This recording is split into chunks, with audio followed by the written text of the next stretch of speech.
And it was to remember, because our forefathers said, let's put all the prophetic books together so that at some point in the future, when Yah starts to pour his spirit out again, you follow me? As it says in Hosea at the top of chapter 6, after 2 days or 2,000 years, all right, he will pour his spirit out, and our descendants will have this book that they can come back to, okay, and remember all the things that have taken place upon us and upon Jerusalem, and in regards to Yah, okay, and what Yah has done for us as a people, why he created us, why he raised us up, and that was to be a nation of holy priests ministering to him specifically, okay, and through the children of Israel, he would reveal himself to the people of the earth and would give direction through the children of Israel to the people of the earth. So they compiled this book that was called and is called the Book of Remembrance, the so-called Old Testament today.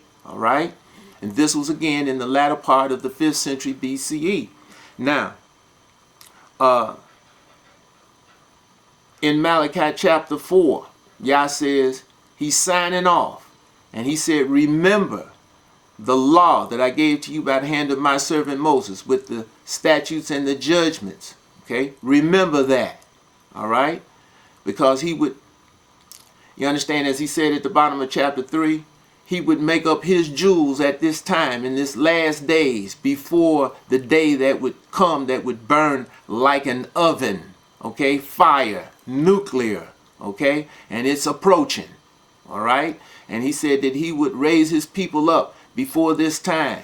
All the ones he would pour his spirit on children of Israel, chapter 44, Isaiah, we will start to pop up like willows by the water courses. So anybody knows about a willow? When willows are not planted, okay, they pop up wherever it's standing water. In this case, symbolism, water is the spirit of Yah. He's pouring it out. And it says in chapter 44, Isaiah, it would become like floods upon the dry ground. And that's why you see many of us popping up more and more and more and more. And Yah is pouring his spirit out. And he's pouring his spirit out now not only on the children of Israel, but on everything living to be in submission to his will. Now, as it says there in chapter 4, before the coming of the great and dreadful day that shall burn like an oven, and he would turn the heart of the children back to him and his heart back to the children. And he would do this through the entity that represent El-Iyah. El-Iyah. In other words, not the original El-Iyah over in Kings, okay? Chapter 1, 1 Kings chapter 18, but the entity that would do the same thing that El-Iyah did back then. And that was to repair the breach. Isaiah chapter 58, okay? Stand in the breach and turn the people, direct them to Yah. And direct and pray to Yah to have mercy upon the children of Israel and any people of the earth that sought peace, truth, righteousness, salvation from this demonic satanic system that overspreads the earth. Anybody that seeks the true and living creator, which is Yah of hosts.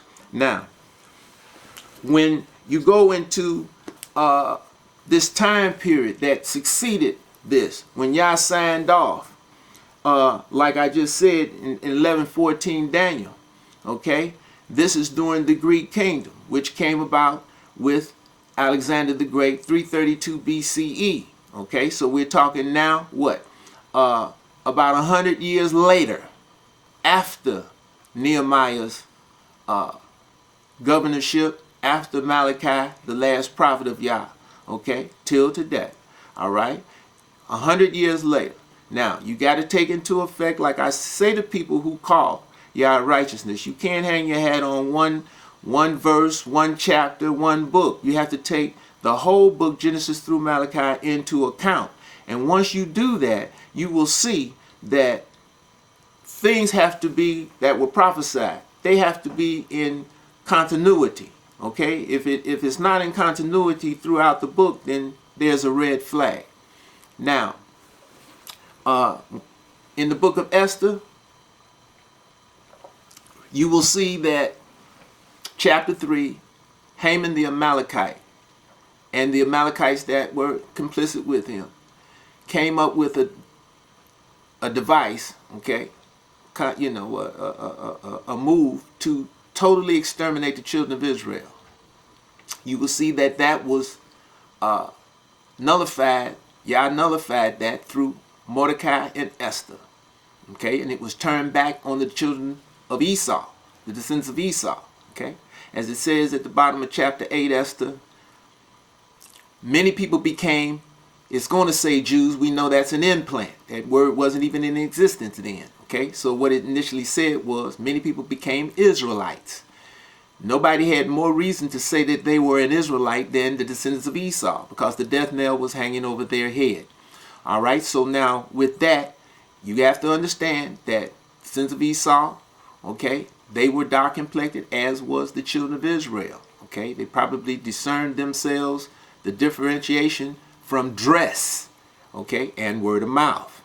But when the death knell fell upon the descendants of Esau, they had to flee Medo-Persia. Okay, and where did they go? They fled over, the ones who were able to do so, which you know your aristocratic ones, the ones that were monetarily capable, okay, economically capable. They fled over to the enemy of the Medes and the Persians. And who was that? Grecia, okay, which is talked about in Daniel chapter 10. When you read Daniel chapter 10, the angel that was sent to Daniel told him what?